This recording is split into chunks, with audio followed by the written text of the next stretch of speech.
大家好，我是田园。今天给大家分享一个卡士达小面包的做法。首先我们准备150克的高筋面粉，先加入1克盐，2克酵母粉，再加入15克的白糖，然后用筷子先把它们充分搅拌均匀。搅匀后，我们再少量多次的加入大约95毫升的牛奶，然后用筷子先把它们搅拌成这种面絮状，再下手把它们揉成像这样偏软一些的光滑面团。接着我们再加入15克室温融化的黄油，然后再把它移到面板上，像搓衣服一样继续给它揉搓10分钟左右，一直揉成像这样细腻光滑的面团就可以啦。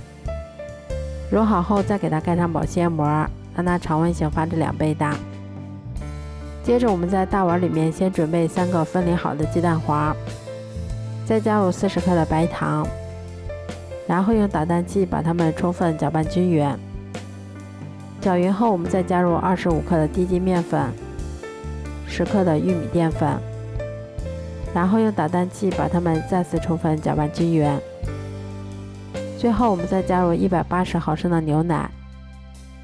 然后用打蛋器把它们一直搅拌成像这样可以流动的蛋糊就可以啦。接着我们再把它倒入干净的不粘锅里面，全程用小火给它们不停地搅拌均匀，一直搅拌成像这种稍微有些粘稠的糊状后，我们把它放一旁晾凉备用。像这样体积明显变大，我们的面团就已经醒发好啦。接着我们把它移到面板上，先给它折叠几下，排出里面的空气，然后再用手先把它搓成长条，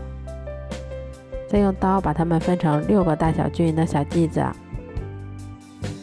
我们取一个小剂子，先给它揉得细腻光滑一些，然后再用手把它轻轻的搓圆。都揉好后，我们再给它盖上保鲜膜，让它先松弛10分钟左右。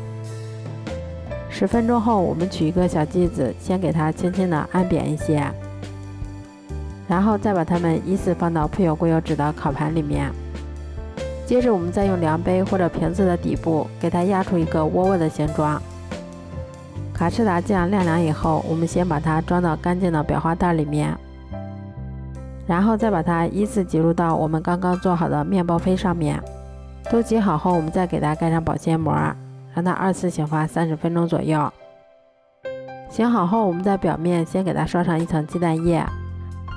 然后再把它放到烤箱里面。烤箱中层上下火180度，烤18分钟左右就可以啦。这样做出的卡士达小面包吃起来非常的松软香甜，而且还有一股浓浓的牛奶的香味儿。稍微放凉后，我们把它放到保鲜袋里面密封保存，用来当做早餐也是很好的选择。如果喜欢的话就试试吧。喜欢我的视频就关注我吧，谢谢您的支持。